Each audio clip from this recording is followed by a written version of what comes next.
All right, guys, we have Joe Martino in the house today, one of my Canadian buddies that I met from Irene's SPT group.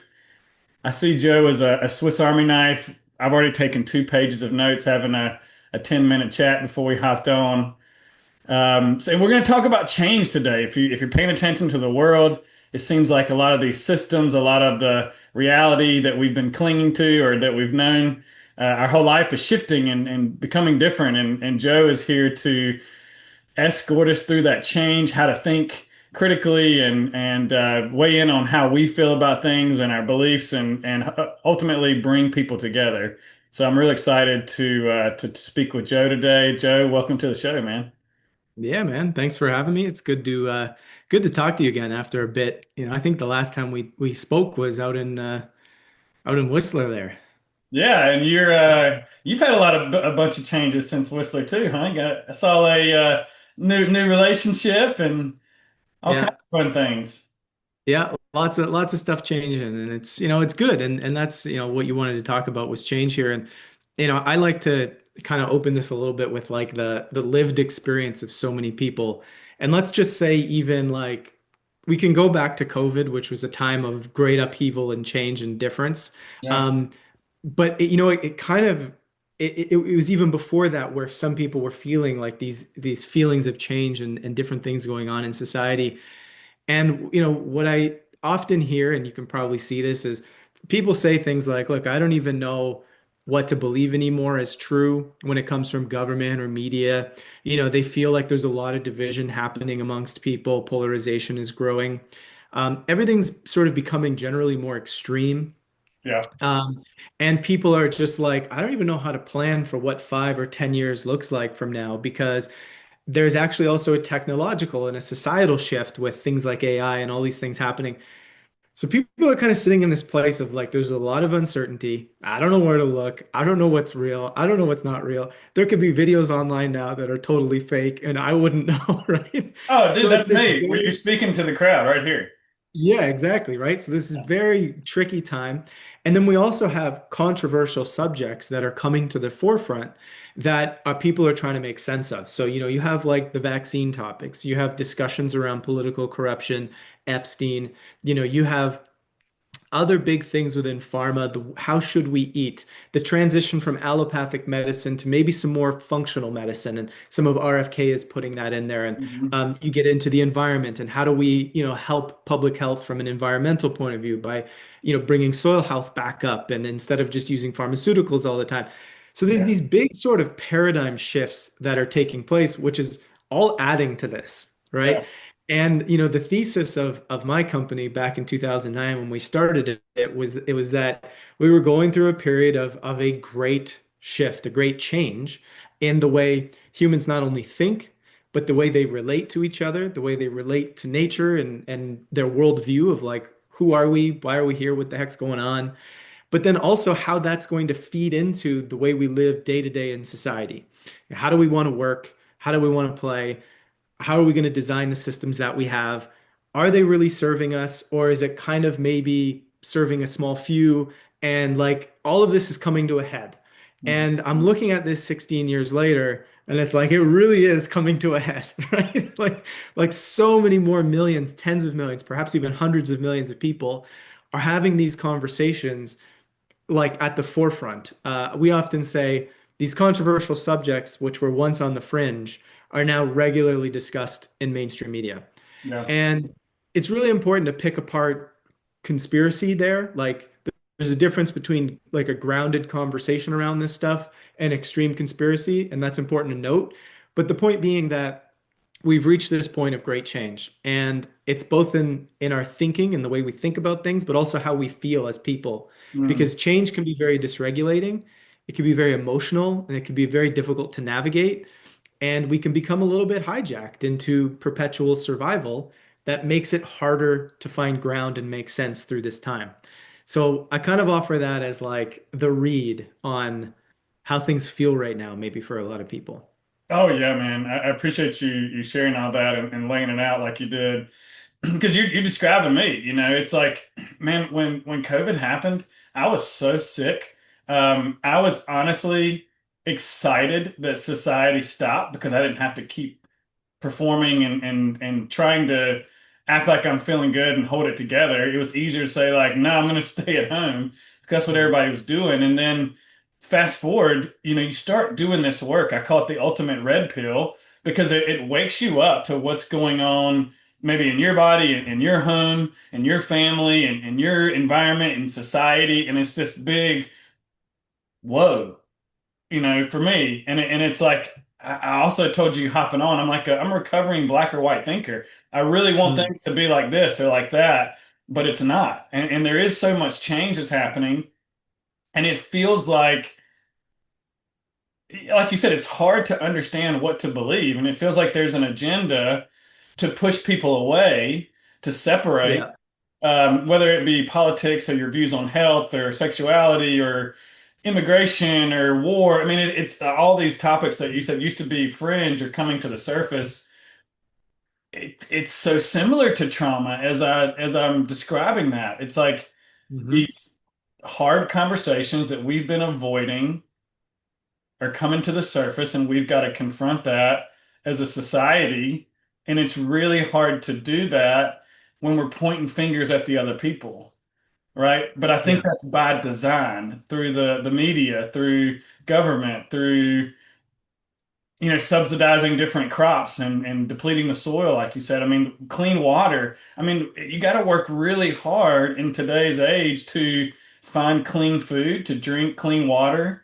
Hmm. Um, and it feels like all of these systems are designed to keep us in that stress so that we shut up, we stay quiet, and we avoid these tough conversations. Yeah. Lots to touch on there. And you bring up a lot of really important pieces to this, and I'll try to touch on some of them. The first one being, one of the initial sort of, I guess, points of disagreement that a lot of people come in with is, well, why are these companies sometimes doing things that are not advantageous to people? Is it Yeah. just profit? Is there agenda? Like, what's going on? And you can kind of keep going down sort of the discussion around what is it that is actually happening, and is it a small group of people? Is it? I like to just for a moment put all that aside and just say, look, we have systems, and the way those systems are designed, they incentivize various results. And one of those results is that when you have, let's say, capitalism, the way it's designed today, where you essentially can monopolize and gain more and more and more and more power by taking specific actions as a company, and by, getting in the pockets of regulators and doing all these different things. Ultimately, an outcropping of that kind of design is going to be what we call conspiracy, which is as simple as saying these people are going to agree to do something without being transparent to the public about it that's advantageous to them, but maybe not to the public. And Hmm. that's what we just saw with, let's say, Monsanto, who Yes. actually ghost wrote their paper that was published, 25 years ago, that was the paper that said glyphosate was safe, and they ghost wrote that paper. And so now it's been retracted by the major journal after 20 years or 25 years of it being published, and the thing that was used to say, oh no, this product is safe. Even though, like, common sense intuitively, like, we know it's not safe. Like, it doesn't really make any sense, right? Yeah. But but here we are seeing some of how that system design works. We're seeing like that Monsanto's incentivized. It's actually best for their shareholders for them to do things like that, because then they can continue to show profits. They're doing their fiscal responsibility, which is like they have a fiduciary responsibility to make more money for their shareholders.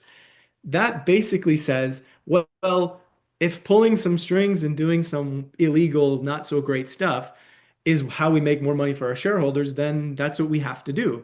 And people are sometimes like, oh no, that it can't be that simple, or that people would do that. Yeah, that's exactly what's happening. We've seen it happen over and over and over again through various um, like massive industries. We saw this with smoking back in the day. Like, we do get things wrong as humanity. We make science up so that it can approve the things that we want to do, so that we can make a bunch of money doing it. And then we figure it out, a couple decades down the line and go, ah, shit, we screwed up there. And the thing people forget is that it still happens, that in real time, these levels of corruption are still occurring because the incentives of the system are still there. And Mm. so, regardless of exactly what the major agenda is, we can put that aside for a second. We know that these things are still going to happen. And what we have to do as people is become good at recognizing these things in real time versus looking back 30 years later going, ah, shit, how do we not see that? Right. And that's kind of what the invitation is for people is, do you really think that some of these corporate agendas, these corporate manipulations of science and of regulators and of government policy, do you really think it's all gone away? Or is it important for us to sit here and go, you know what? Some of this stuff is still happening. And how can we sit down and figure out as people before we harm the earth for another 20 years, before we hurt our public health for another 20 years? Can we sit down today and say, let's have a talk with the people who've had their ear to the ground on this stuff and see what we might be able to find, regardless of what media is going to tell us is worth talking about or not. And so that's kind of one of the points. It's like an invitation. Like, are we willing to do this? So it sounds like what you're saying, correct me if I'm wrong, is the train has been set in motion. The people are filling their pockets, whether it's good or humane or healthy for people. The system is working. They're getting Hmm. money. They're pushing this stuff out. We find out that it's hurting people.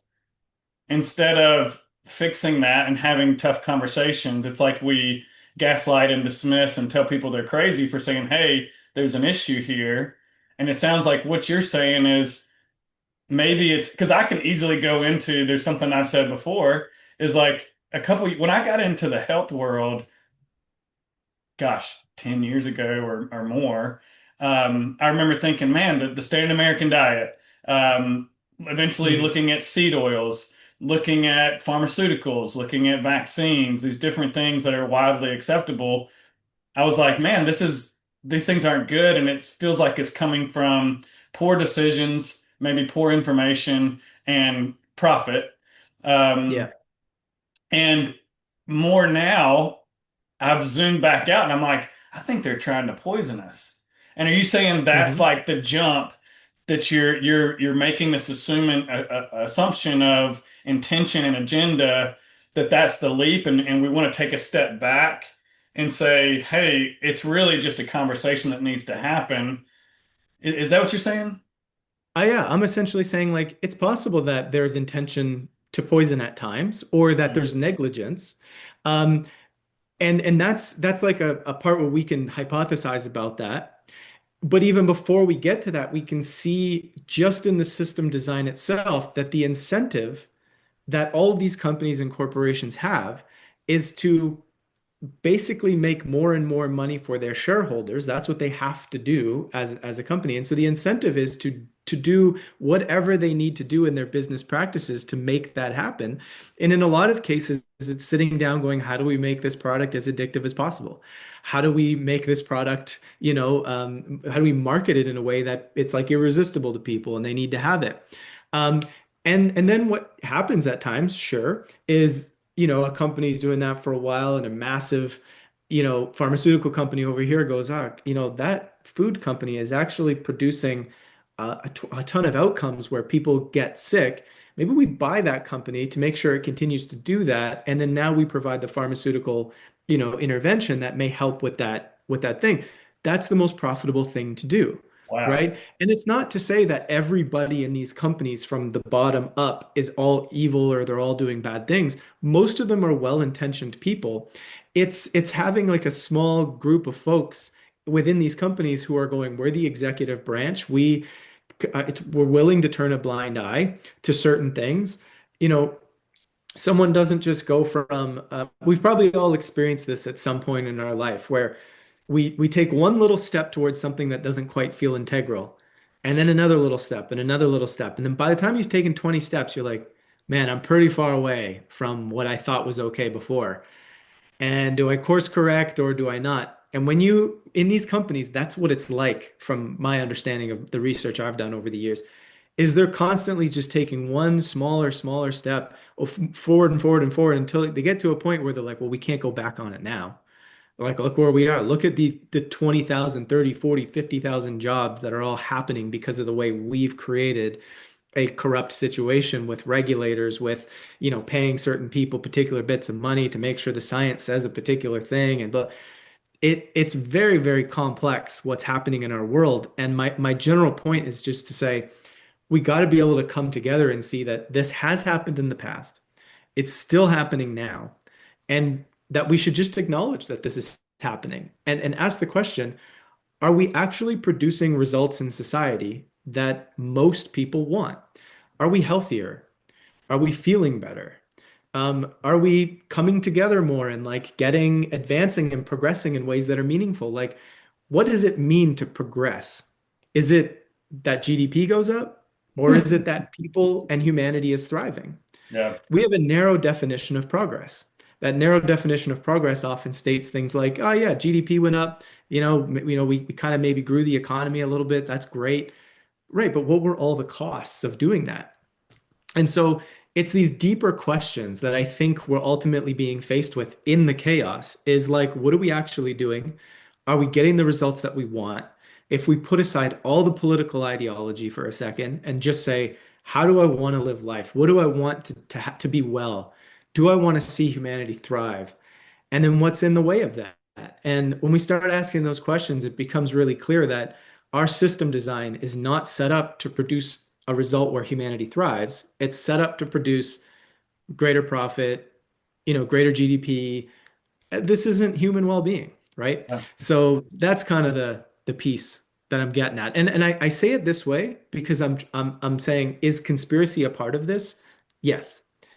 But this is something that I believe everybody can kind of look at and go, yeah, there's a point there, right? There's a point to be made there. And we can all agree on that.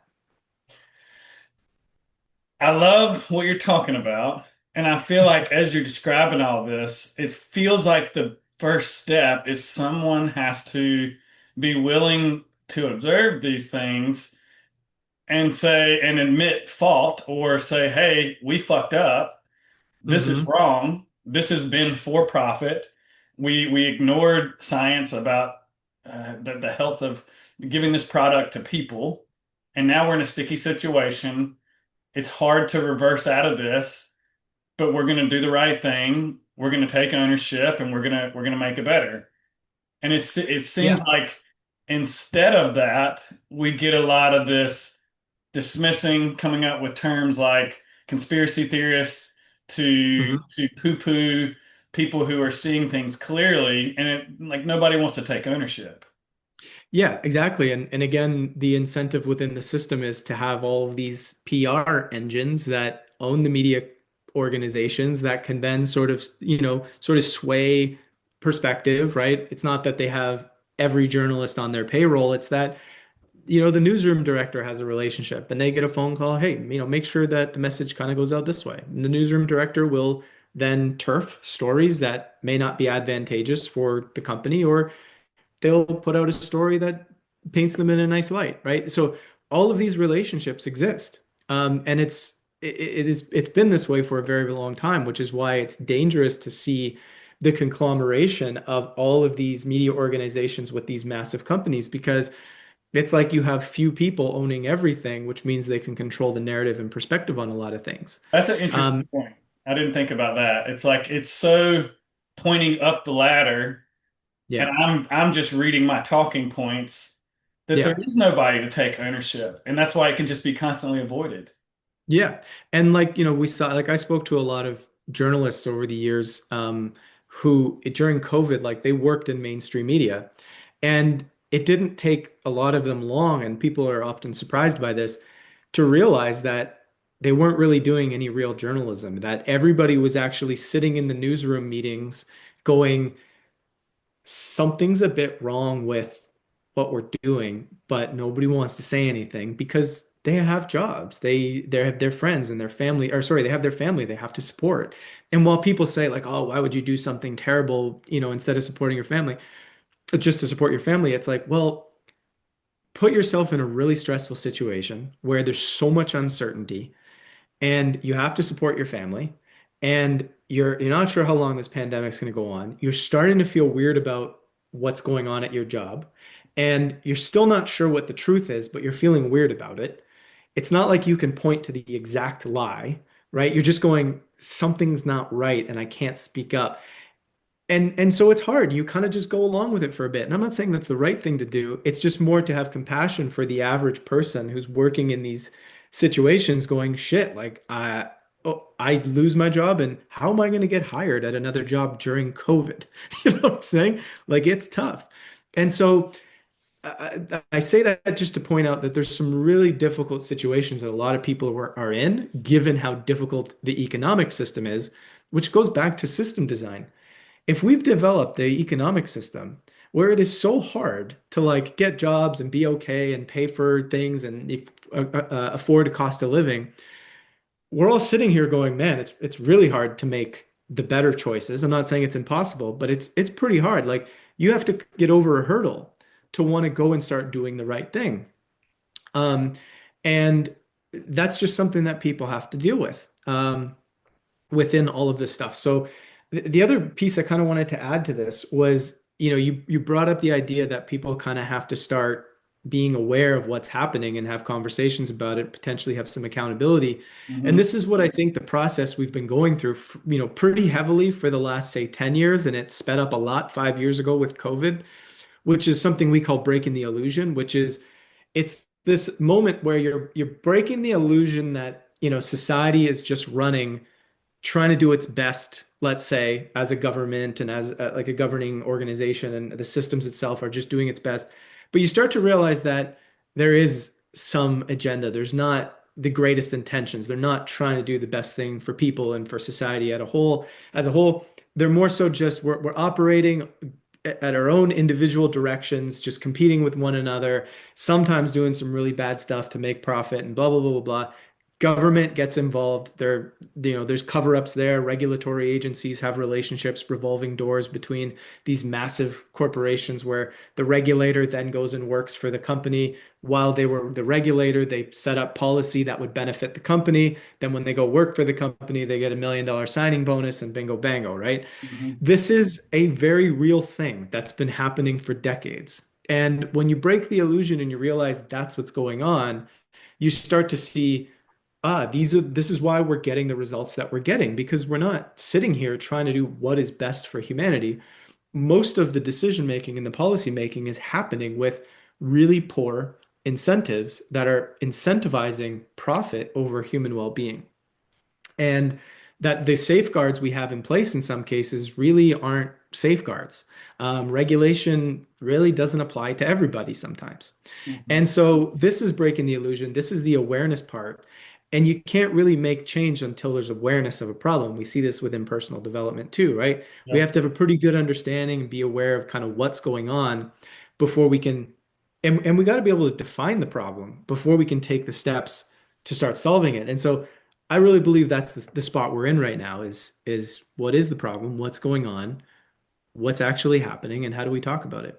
I love that defining the problem because it's as somebody who was a family of narcissism and gaslit my whole life and getting that from the media, especially when you start to have Hmm. these hard conversations, it seems like everybody's in bed. And yes, it's really hard to raise a family in a society that it's hard to find jobs and you want to put food on the table and a house over or a roof over people's head.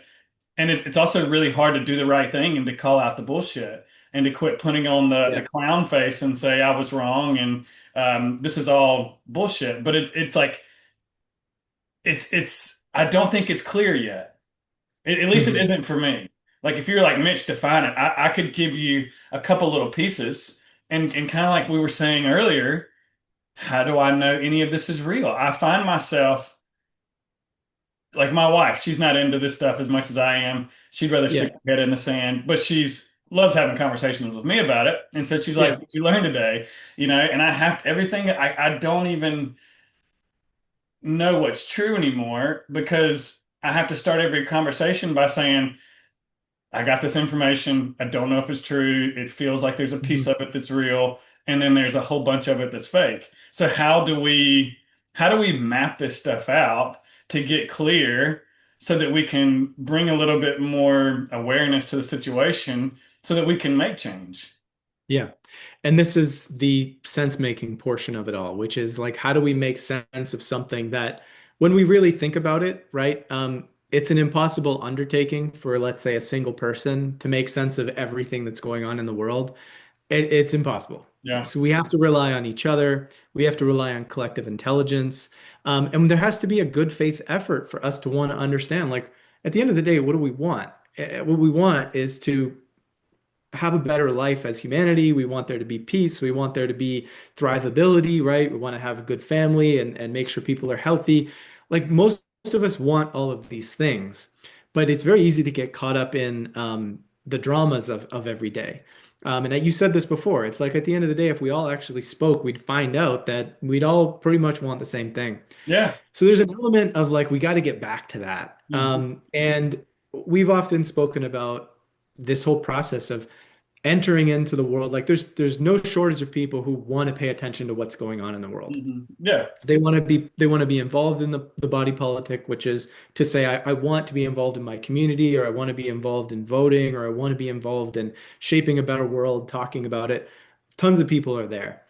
And that's good. That's a good sign. The question is how do we get to a point where we can sort of suffice the two pieces that make up how to make sense of things? And that is sort of the mental side, which is critical thinking, learning how to think better, learning how to think more clearly, learning how to be aware of our bias, learning how to bring in more complexity, more systems thinking to the table, which is not something we learn a whole lot throughout our education. Like what we often learn is kind of linear thinking, a lot of memorization, a lot of repetition of facts, but not a lot of, okay, there's a complex system, which is what a human body is, which is what nature is, which is what society is.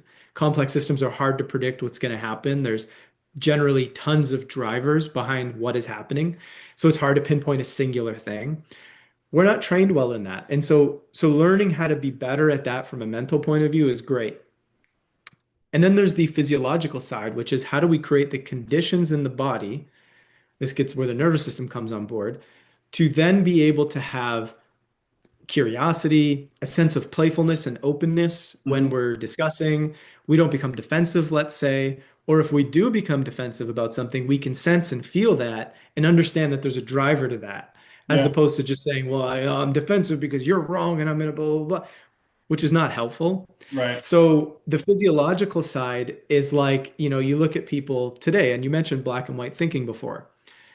When you have a let's say good regulation at that moment in your physical system. So you got the ventral vagus nerve is well toned, and you're here, you're playful, you're in the moment. It's easy to connect with others. There's good social engagement.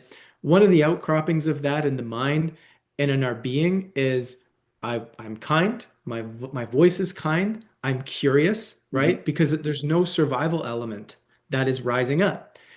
The survival element of, let's say sympathetic energy is like, I need to escape, or I need to figure out, I can become tunneled, I can doom Yeah. scroll, right? Yep. What's going on? That in that element, when that survival's there, there's less curiosity because the body's not prioritizing curiosity. Hmm. In the shutdown side, so the parasympathetic, the shutdown side, you get survival again, and that's I'm hopeless. It doesn't matter. Who fucking cares? Like you become very like existential. Like I don't. This information doesn't matter. Like who cares? Yeah. Um, and so when you have those survival pieces, it's hard to make sense clearly because there's an emotional tone and a physiological tone that's not only shaping how you feel, but it's shaping how you're thinking. So we can easily, when we're making sense, be triggered into either of those pieces, as we know, either of those survival states. And that's disadvantageous to seeing the world clearly. So And the is that way, not by design, though, Joe? The what's same that? system that we're trying to understand and map out and get clear on is the same system, I would say, that's triggering us into a place where it's hard to decipher information. No? Yes. Yes. Yeah. They're inviting you into survival via the way, and again, part of this is happening culturally, and part of it is happening because there's an advance. Like if you read some of the old literature from different countries who have used propaganda on their citizens at specific times, it's very clear that they psychologically and sociologically know how to put people into fear. Like Yuri Bezmenov has described very, very clearly how, for example, the Soviet Union hijacked people's nervous systems and therefore their minds and their ways of thinking via their news and how they what they did to people. That stuff is happening in the West as well. It's just not talked about as much because every country thinks, for the most part, every other country is using propaganda, but not us, right? Oh yeah, And I know that's just, that's so wild. I mean, yeah, it's like duality doesn't exist. Like you think that there's we're good here and it's bad over there, and it's you can't exist without having both. yeah, it's much more complex, right? Yeah. And so, yeah, I think at the end of the day, there is an invitation to hijack. Like you look at social media, they're trying to hijack the amygdala, get you angry. How does that happen? I mean, they're putting your body into survival, and then they're kind of just wiring this pattern, this repetition, so that down the road, the only time you feel sort of connected or resonant with something, or maybe even feel good, is when you're in that doom scrolling on the platform, getting enraged, right? That's when you come alive, and then otherwise, you kind of feel a bit, eh, It's boring right? or it's not worth it. Yeah. And so if these social medias or companies are doing this for profit because that's how they maximize profit. So again, think about that. The incentive for the social media company is set up to actually harm the mind, the being, and the thinking of the user because that's how they make the most money. So again, we have bad incentive and financial alignment built right into the system of commerce that we operate within. And this is a big part of the problem that we have to start talking about. But going back to it, the point being is that we can take the bait, we can take the bait of the rage bait, let's say on social media. We can take the bait of the government or let's say media trying to make you fearful, or you become aware and conscious and say, you know what, I can make a different choice and I can start working on things in a different way. And that's where we have individual agency. And so when you learn the nervous system stuff, when you work on yourself as a person, when you work on the way you think and see and think about things from a mental point of view, that's where you actually taking your power back to not get roped into the way we're both sort of systematically, like from a manipulative point of view, being invited into survival, but then Mhm. also culturally, everybody's just unknowingly inviting each other into survival because we're all in survival, right? For the most part. So Yeah, it yeah, yeah. becomes a, It's so familiar, we go right into it without, and it goes back to awareness. Do you even know?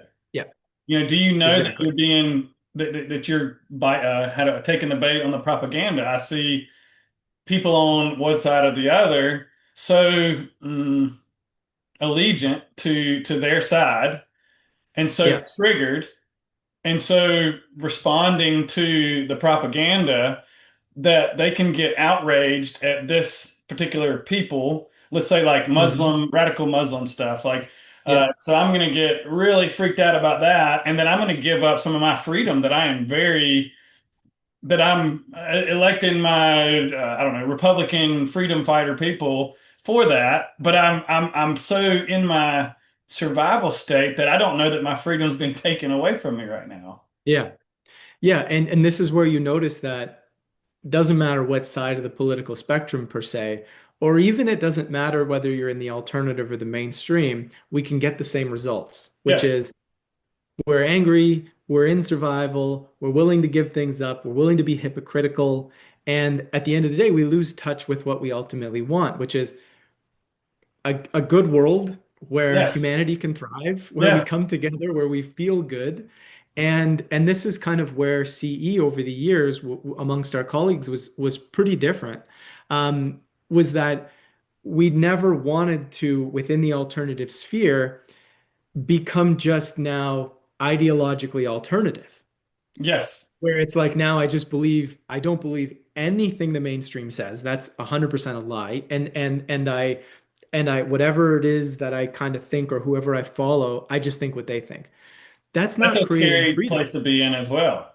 Exactly. And that's a common thing that happens because there's a personal development element to all of this waking up or this, breaking the illusion, however you want to describe it. Everybody has a different term. But there's a personal development element to it that creates the foundation for how we stay grounded and stay well and stay regulated as we go through this time of change, so that we have the capacity to do so, so that we're not being pulled into survival, so that we can still be kind to others, so that we can bridge the gap in the ways that we think. And of course, what everything I'm saying is it's not like the what do you call, like the silver bullet to solve the problem. There are times where you can be as grounded and solid and factual and caring and loving as you can to talk to another human being, and they just don't want to hear it. And they sometimes will get mad at you. But having done this for 16 years, I've had a negative experience talking with people about controversial subjects, maybe 5 times or less. Whereas I have a lot of friends of mine who have different experience where it happens often. And that's okay. It could be that that's the people they're surrounded by. It could be that it's our approach. And again, that's the invitation here is like, can we look at our approach? Can we look at how we feel, how we're responding, the way we're choosing to react, what's going on in our system that might be felt by the other person when we get into some of these conversations, right? Because as you know, like we're electromagnetic beings, right? And our hearts give off an electromagnetic field based on the emotional state that we are feeling. Hmm. That's felt by the other person and their heart. And so if even if we're trying to speak well, but underneath there's a lot of animosity, or there's a lot of anger, there's a lot of discomfort, that person can feel that. And so there's an element of like resolving deep within ourselves, like our own growth, our own ability to be emotionally stable and like really care and connect with another human being, and just be open, honest, and curious, and be like, hey, we're trying to figure this out together, as opposed to, look, what I have is right, what you have is wrong. Go at it, right? So again, this sounds like a lot. Like I'm saying a lot of things, and there's a lot of elements.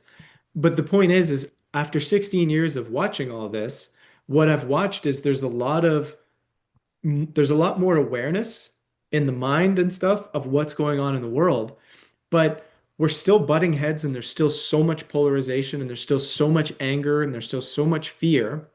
Because my belief is, and this is, open to, critique if anybody has any ideas, but my belief is that we're just not working as a collective enough on the emotional part, so that we can respect each other, so that we can come together and be kind with each other regardless of our beliefs. And people frame that by saying we should be kind to each other even if we disagree.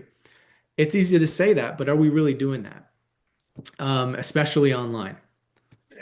It feels like as a society, a consciousness, that the consciousness is changing, and that we're like, it's like the first year of doing trauma work, where it's like this Hmm. stuff is awesome.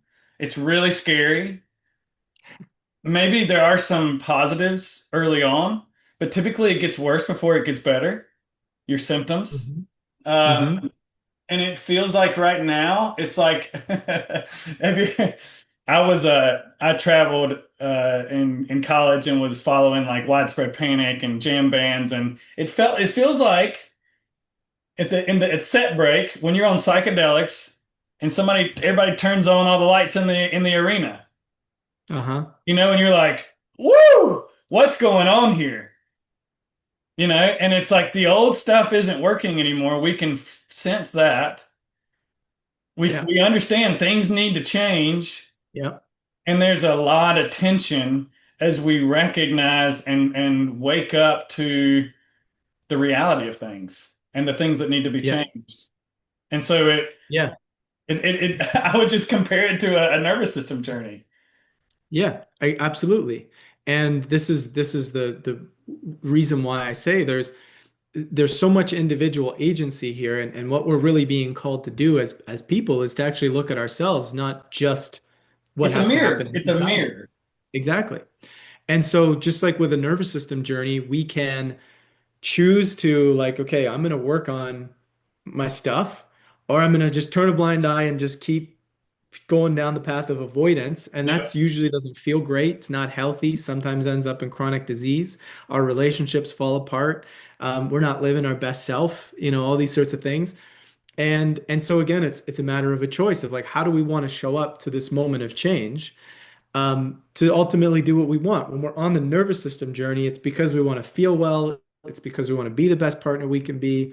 It's because we want to, have a great family and just be a good part of our community in a lot of cases. And again, I go back to it, just feel good, right?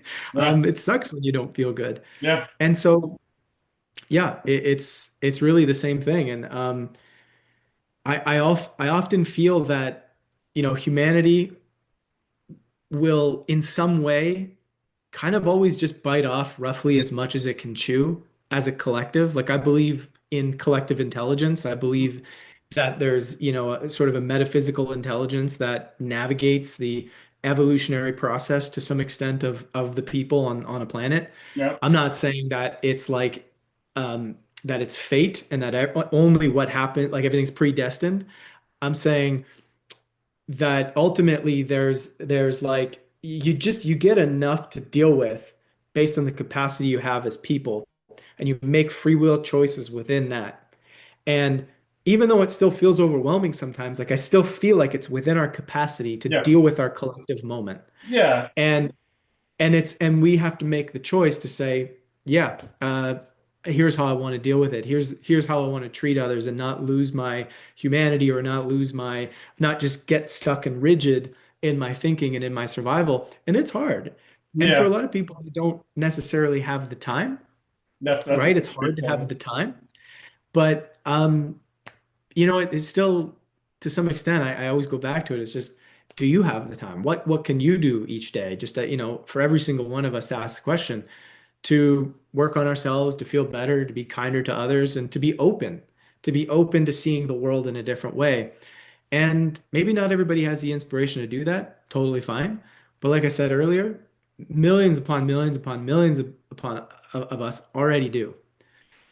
The question is, are we doing it in a way that is truly effective, or Hmm. are we actually just fighting the same old battle?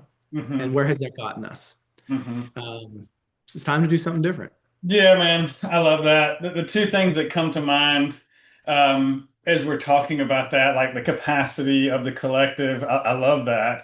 And something that I've learned, two things that I've learned this year in my nervous system journey that I think are applicable here are number one, you can trust whatever is coming up is the next thing, and we do have the capacity for it.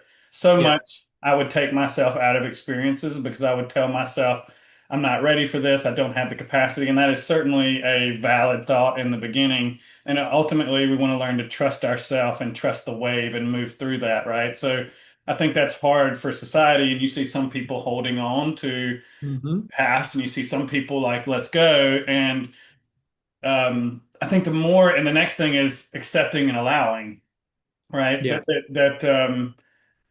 Meeting people where they're at. The way that I Yeah. was conditioned was like, you figure this out right now. Like, this is wrong. It's bad. You need to go to your room. You're going to be punished. And we can take that same, as we wake up and we learn new things that we really want to share with other people, and ultimately we want the world to be a better place. We can take that same pattern of, well, you don't know what I know, or you're not seeing these things. And so I'm just going to beat it into you, or we're going to Yeah. argue, we're going to engage in Hate. violence. But if we Hmm. can be more accepting and allowing of people, meet them where they're at, understand what it took for us to go through this baptism of awareness that is not fun or comfortable, that other people are wanting that too. And if we can accept them and meet them where they're at and share openly and vulnerably and be willing to see things differently as well. To like, the more neutral we can be, the more we can let go. It feels like the more this thing can come together because it's just people. We are one, but we've been conditioned to think that we're separate. And that doesn't just happen overnight of everybody coming together. It's an easing in. And that's why I think it's great to have people like you that are having these conversations and making it more acceptable and giving a place to do it, because that feels like everything else is kind of squeezing you in the opposite way. but we don't have Yeah, to continue to do it that way. exactly. Yeah. Something new is possible. And this is why the second piece of our framework is awakening neutrality and connection. Mm, Right? So you break in the illusion, which you're starting to like kind of go, okay, something's not quite right here. You awaken the neutrality and connection. What is that? That's going, I'm going to admit to a level of uncertainty here. I don't really know what the truth is. And instead of being so like ideologically bent one way or another, and let's say starting to notice my emotions and seeing where my emotions might pull me. And when I say emotions, I'm not saying that it's wrong to have an emotion about something, but that we don't want, let's say, a perpetual trigger to decide how we perceive the world. mhm. So a perpetual emotional trigger shouldn't be the lens through which we're seeing the world. Once we start to pull that away and we open up, like, how do I actually just think, like, by being willing to look at that and be willing to look at that and understand, again, that there are multiple ways of looking at a particular subject, and there's even multiple ways that people are experiencing something, and their needs within it might be slightly different. And as I said in the beginning, this is all in service to the realization that not that there's a truth that everybody has to get to, but the realization that people are sensing, said this at the very, very beginning, people are sensing that there's something up with the world and something's changing. And Mm. we're realizing that the systems aren't designed to help us thrive, that we feel like something's not quite right. There's a lot of polarization, there's a lot of anger, there's a lot of stuff building. We know it's not sustainable and we know it's not healthy. Okay, how do we solve that? Right? As opposed to there's a singular truth that everybody has to wake up to. Yes. That part is like I If set I'm that aside. constantly in the victim or in the high ground and I'm Yeah. forcing that on someone else, then it's just a back and forth and a finger pointing. But if I can, this is something I learned in SPT is Irene's group. If I can be vulnerable, because Yeah. basically what happened was is we did these calls and they could get intense. It's nervous system stuff. It's bringing up some of the exercises that we did. They're designed to bring stuff up, right? And so I would be Yeah. in there, and I think so much of it is relational, right? And so I would be feeling triggered and being one of the only guys in the group, not knowing how to speak up. And feeling this and going and turning that on myself and saying like, man, I must be wrong. Maybe this group isn't for me.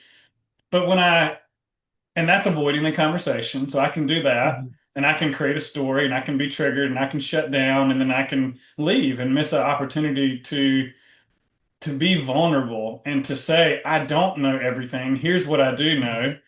And to even hold that more loosely. And when we are vulnerable with someone, instead of preaching at them, then their guard is going to go down and they're going to feel that. Because what happened for me is when I said, hey, girls, when I'm in this group, I'm terrified and I don't think I can speak up because I'm a dude and I got to keep it all together and be tough. And the Mhm. thing they said back was, we feel the same way. Yeah. And so what I felt was, oh, I feel seen. I feel like I can belong and I can be heard. And they encouraged me to talk to me about that. Tell me what you're doing. You're welcome here. You're accepted.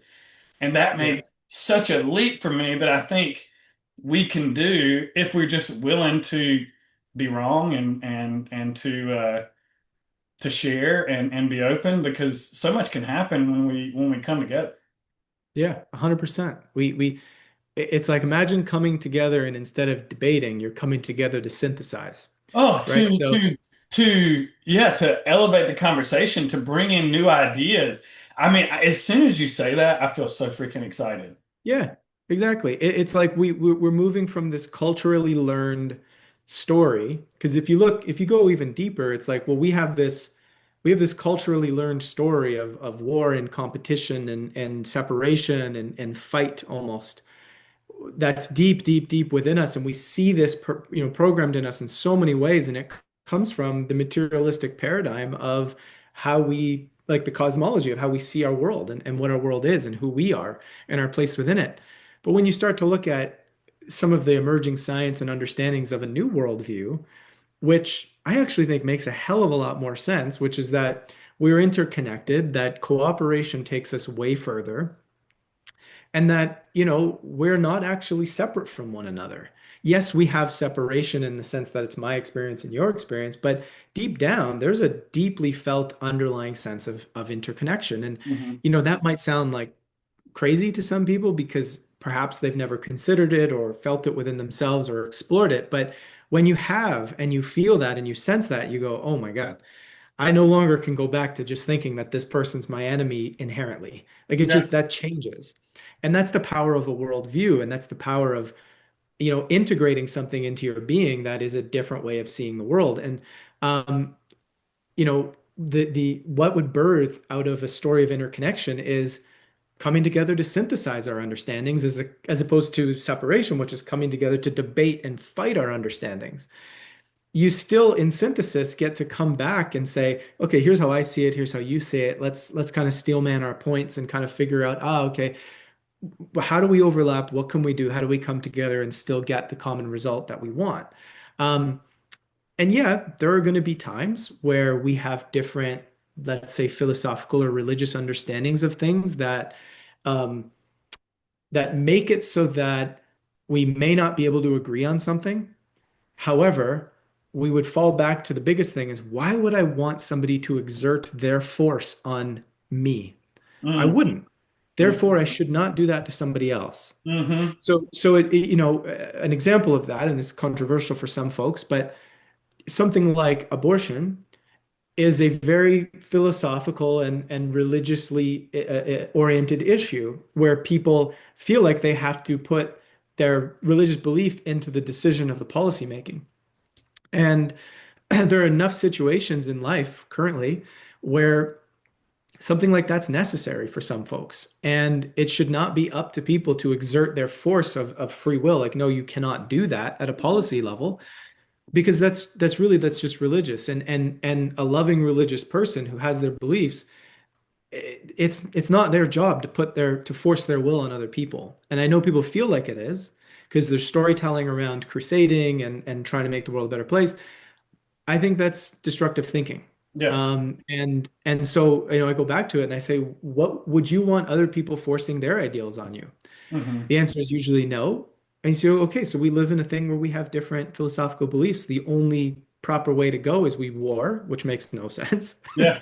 Or we just agree that those things aren't the way in which we make sense of things. It's going back to what Um, I was saying earlier with the accept and allow. Can I accept that other people have different opinions and yeah, allow that to be? And it seems like such a jump to go from, if you think differently that I'm going to come and bomb the shit out of you to, hey, we're yeah, different and that's cool and we can come together here and make things better. Keep this stuff over here. Keep your individuality, your authenticity here, but don't bring that into the collective stuff and we can respect each other. yeah, How do we make that jump? Because it feels like it's a football field.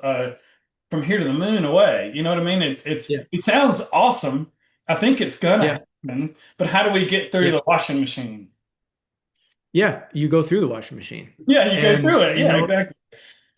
every major change in society that you would argue is like a positive change all took time, and it took us having to shift slowly our cultural views, our understandings of things. So there is a time element to it. My belief is that um, things don't have to take as long the more regulated we are Yes. on the two things that I spoke about before. So if we build a better cultural understanding of human wellness so that the physiology is less in survival. So we make that a cultural norm that we learn that, which is not something we've done as a society yet. Let's say in this our known historical past. And then there's the mental side of it, which is really building good synthesis, complexity sort of thinkers, which sounds like, oh man, I don't have the mental capacity for that. Well, yeah, because we've not really practiced that most of our life. So it's like anything else. Like we learn by experiencing, by practicing, by doing. We're building younger generations, right? That could have both of these things on board so that later on it's more culturally normal. Whereas right now it is not culturally normal. However, I think we're being pressured evolutionarily by the chaos to ask whether this is a good solution That's an to embody these interesting, two that's things. an interesting, that's an interesting take. We're being pressured by the chaos versus Yeah, it's we're being pressured by the powers that be, by the elites or whatever you want to call that. How it seems like there's a little difference there. It seems like that's a little bit more. I hear that and I'm like, that's interesting. Can you unpack that a little bit? yeah. It's like if you believe that we're one and that we're interconnected, let's say. You don't even have to go this far down the depth, but I'm going to start there. Then, we're all technically just Feeling each it. other in a way, right? And you keep going up to that and you say, okay, well, we're having an experience here on Earth, and some people are doing some shit that's not so great, and other people are just living their lives and kind of experiencing what's happening in a system that's not so great, Yeah. right? But at the end of the day, like I believe, that we're in a process where we're always learning, growing, and evolving as humanity. It Hmm. seems as though deep down, everything is always learning, growing, and evolving everywhere you look. So Yeah. you go, okay, great. So that seems like an imperative of life and of creation is evolution. So what plays out is always an evolutionary opportunity for us to continue to learn, grow, and evolve. It's just kind of like just natural in life. And having that mindset, having that framework, that lens through which we see things changes the I'm in a fight and a battle that is, to the death, so to speak. That could be one way of looking at it. To, this is actually a situation that's a catalyst for change. So how might I want to approach that? And then the voice comes in your head and goes, "Well, just because I approach it that way, it doesn't mean everybody else is." And well, you're right. But if you approach it that way, and other people start approaching it that way, now we're building a mass, Hmm. right? So it's like for a moment, don't even worry about what everyone else chooses to do. How does it feel for you, Yes. right? How does it feel for you to look at the world that way, to embody that, right? Be an example of that. And like I feel emotion build up in me when I talk about this because I can see this world. Like I can see that we could make those choices and be those people. Um, but it takes like embodying it. It takes wanting to be that. It takes wanting to make that choice regardless of what other folks are doing. Mm. Um, That's what it takes to wake up anyways. The things that I've wrote yeah, down, I've got a little list going that's things I just like from this episode. And it's one, you said it as I wrote it down, be the change you want to see. yeah. You know, look for the good in people.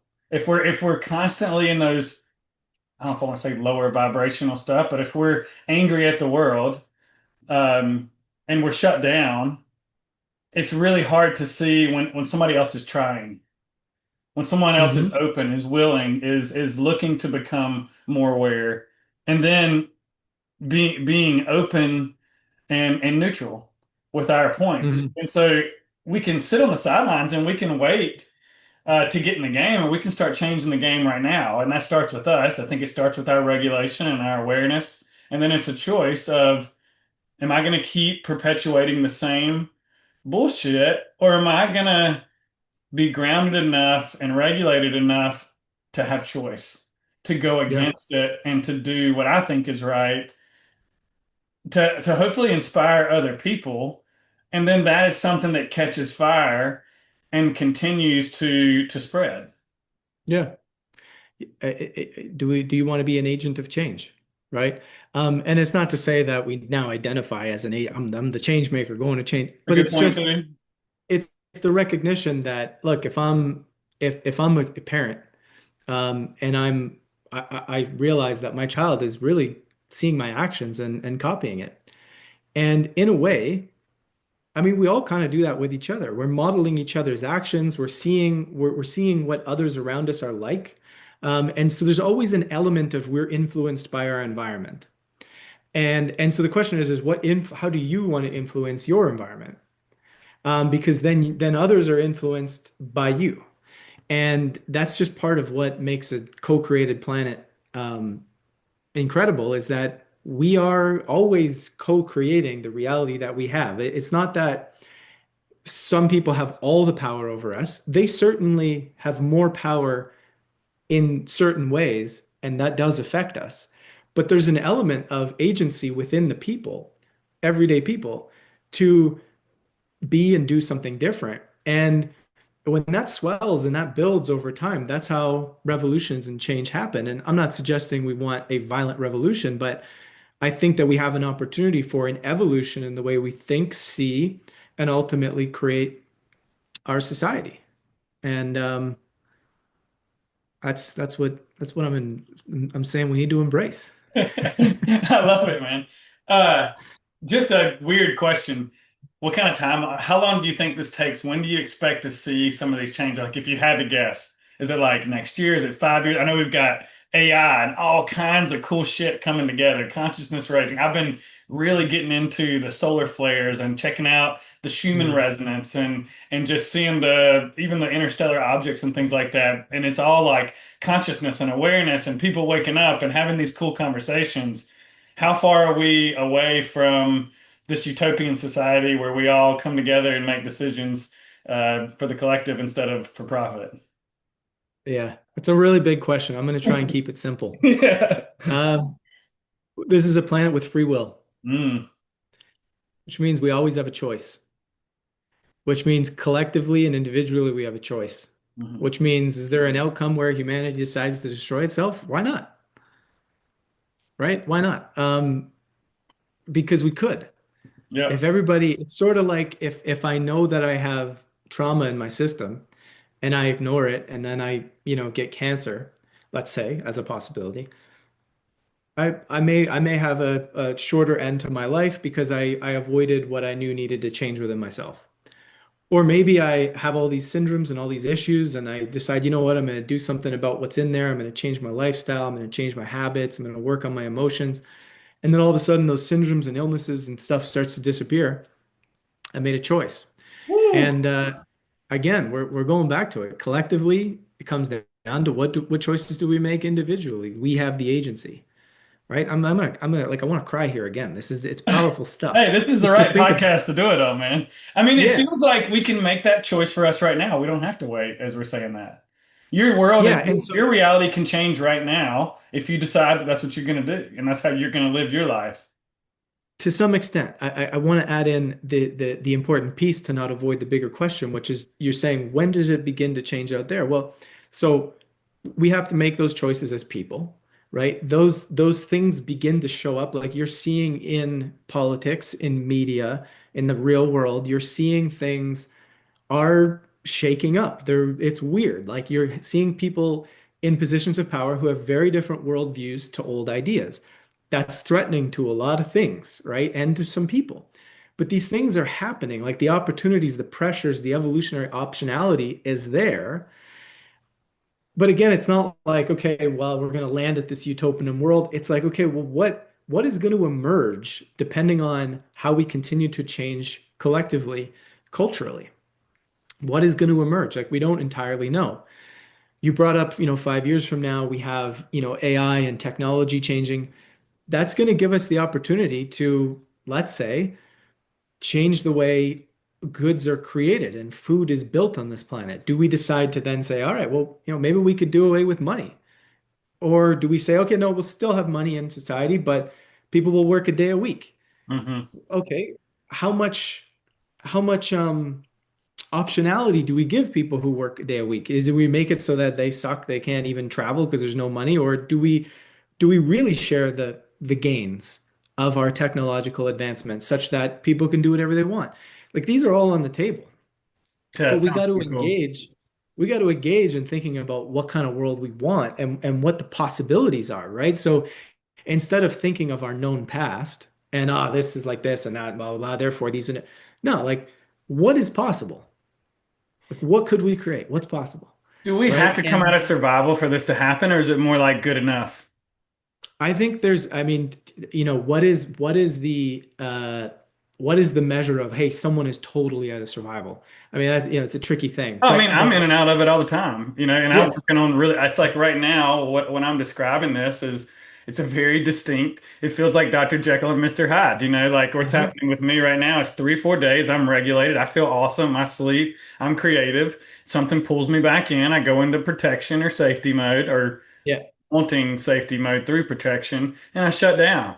Now I know Yeah. how to work through that and I do that, but it's like it's up and down. It's up and down. Yeah. So which day do you catch me on? You know what I mean? Yeah, Just like having the difficult conversation, if you catch me in a shutdown and a trigger, I'm going to respond differently than when I'm open and everything's beautiful and I'm excited and stoked and think I can do anything. You know, and so it total sounds bingo. like it's a process and again, meeting people where they're at and healing together. And those of us that have started this journey and are seeing the benefits of it, you know, I think that's why we're doing it early is to share it with other people. That's why I'm excited to be a part of this change and do whatever I can to share with other people. Yep, 100%. You said process. I believe it is. We're all going to be at varying degrees of where we are in our process of, let's say, opening up to create more openness and curiosity and potential for something new to emerge. Like, it's not like there's a wake and a sleep in my mind. I like not to, I like to play not to play in that realm. I Yeah, just look at it as like, are we in a position where we are curious and wanting to learn and wanting I to. think curious is a better word because that's ultimately what it comes down to. Are you resistant or are you curious? Yeah, exactly. And so there's an element of like, building that up in people and we're at different spots and some of us are holding on to things for a particular reason. The example I often give is, as when I talk about embodied sense making, sometimes it's about, what is in the way for us to acknowledge or to look at a subject that we feel uncomfortable with. Like what's in the way? Because Hmm. sometimes we'll just say, that's silly, I don't believe that, that's stupid. Okay, cool. But like, why not look at it? Like, if it's a subject so many people are talking about, and you feel it has ramifications on the world, the way we make sense of it, then it might be important to understand the way people are seeing it, so that we can see how to potentially rectify, right? So it's understand the problem, provide a meaningful solution. Hmm. So let's say 9/11. Like I've had many conversations with people around 9/11. I was having one with somebody close to me, and this was years ago, and I was talking about the various ways that in which you can look at it, the facts, the uncertainties, all the different pieces. And after about an hour or so, and this was a great conversation, it was grounded and everything. The person was just like, I can't, I just can't. I'm like, well, what can't you do? And like, well, I can't believe or acknowledge any of these things. And I'm like, cool. What is that? What's that about? And they said, at the end of the day, I can't accept the idea that any form of government or powerful person would do something to hurt people like that, like knowingly hurt people. And I'm like, great. So for you, that one of the ways in which you're struggling to look at the subject closely. So it's not to say to see the truth. It's not to say that they're struggling to acknowledge what actually happened. It's that they're having trouble even looking at the possibilities because there's a very big part of their worldview that they're protecting. And in a way, what they're showing you is the capacity to change something that is foundation to us as human beings. Our worldview, our beliefs, is a foundation that helps hold our mental capacity together. Yeah, And so it's not a light thing to just, you see Neo in the Matrix, he takes the red pill, he sees stuff. What does he do? He pukes after, yeah. right? Because it's hard to crash out your Mm. worldview. And I've seen a lot of people get into alternative thinking and conspiratorial stuff and become miserable or become really in not a great place. And it's It's a dark subject to accept or to look at. it can be, and you Can got be. to do it with care. You got to do it with a meaningful community. You got to be discerning about what is legit and what's not legit. Like there's love and care that you got to put into that process because you're changing something that's huge and foundational to us as people. Mhm. And so again, it goes back to why we have compassion for people that you're asking to change their mind. It's like, hey, I'm inviting you to change your mind with the information that I have.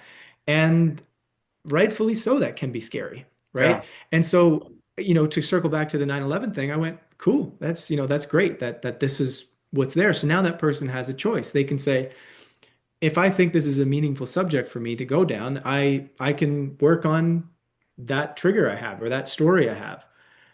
Maybe they decide to go down that path and see how much that really bugs them, right? But that's the choice they now have. And if we were framing things in this way and giving people these options and this level of awareness, I don't know. My sense is we would see it differently, right?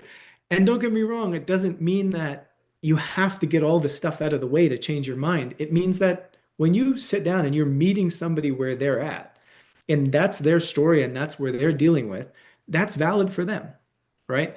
And it may not be valid for everybody else, but Hmm. for them that is, and that's meeting people where they're at.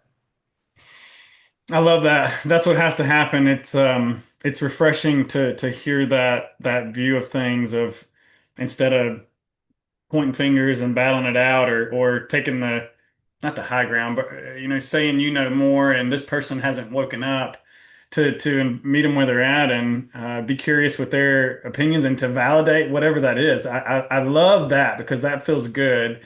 And if we can do that along with being vulnerable and open and neutral, so much possibility can happen and we can create together instead of competing. And I I think think that's all. ultimately that's what we're looking for. Yeah. At We the all end of the want day. connection. It's connection.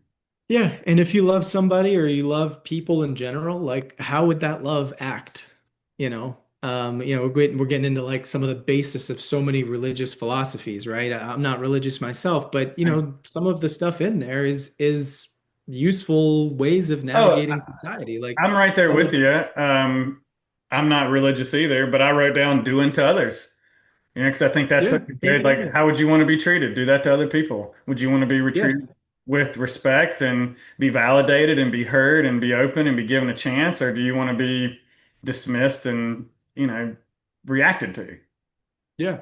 And I believe that doing on to others that way is an emergent phenomenon of someone being pretty well grounded and regulated within themselves. You got good ventral tone and you don't have survival coming up. You start to realize you like other people and you connect with them. And yeah, somebody might still feel like a stranger, but you don't want to hurt them, Mhm. right?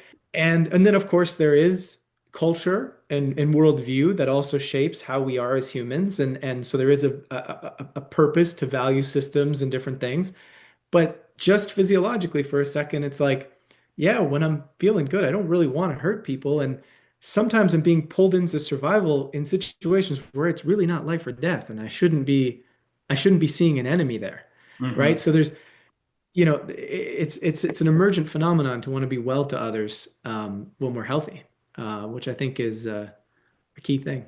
Yeah, it's funny. It's interesting that that's a new thing. But you're right. I mean, it's been very different for lots of, and it's what we're talking about is such a big pivot, and it's going to take time, and we're in the process, and that's why we're having conversations to bring people together and be open and see what we can do to start co-creating. So, Joe, thank you so much for coming on, man, and sharing with us. Of course, we'll have to have a round two. If folks want to learn more about you and check you out, where can they do that? Just before I answer that, I'm going to say one more quick thing about what we talked about and what we also have the capacity for. Hmm. We have the capacity to do what we talked about, and we have the capacity to do what we're continually doing, right? Meaning human nature is not set in like one thing or another. It's not like our nature is to like destroy each other and to be separate and to be violent. It's we have the capacity for both. And Hmm. which ones are we nurturing? And which situations are we building society around to, or sorry, which option are we building society around to nurture that option? I would argue we're building society to kind of more nurture some of the competitive, violent, angry side of it. And that's a deep discussion on system design Hmm. versus nurturing how we could come together and be, thrive together. So I acknowledge that we have the capacity for both. But it's about which one we want to tap into more. That said, people can find my work. You could go to collective-evolution.com. There's stuff there. My socials are, I think it's all under Joe Martino 29, Instagram, Facebook. We have a Collective Evolution Facebook page. We have Collective Evolution YouTube channel. It's all there, so people can find it there. And I've taken a little bit of a back seat through this last year because things have been quite busy for me personally, Hmm. gearing up for more of a return in 2026. But yeah, I appreciate you taking the time to hear my crazy ideas and Oh man, I'll link. I think you're on the money, man. I don't think you're crazy. Yeah, yeah. I appreciate you sharing with us, and it's a fantastic conversation. I leave here hopeful and excited, and really thinking about how do I want to show up and start that change here. And I think it comes down to being more accepting of other people and being vulnerable and being open and sharing. And so this has been a fantastic conversation, man. Thank you so much for coming on. Yeah, bingo, bingo. I just want to touch on the hopeful. You mentioned Bingo, hopeful, bingo. Let's go. right? Yeah, imagine that. Right. So, and to anybody that's watching, thank you so much for tuning in. Um, please give us a subscribe, a like, a comment. We love questions. I love putting together a Q&A. So if you've been following along and you're enjoying it, hook us up. And thanks for tuning in. Joe, we appreciate you, man. Thanks for coming on. Be sure to like and follow Joe. And yeah, man, we'll see you next time. That's it. Thanks so much. See you, buddy.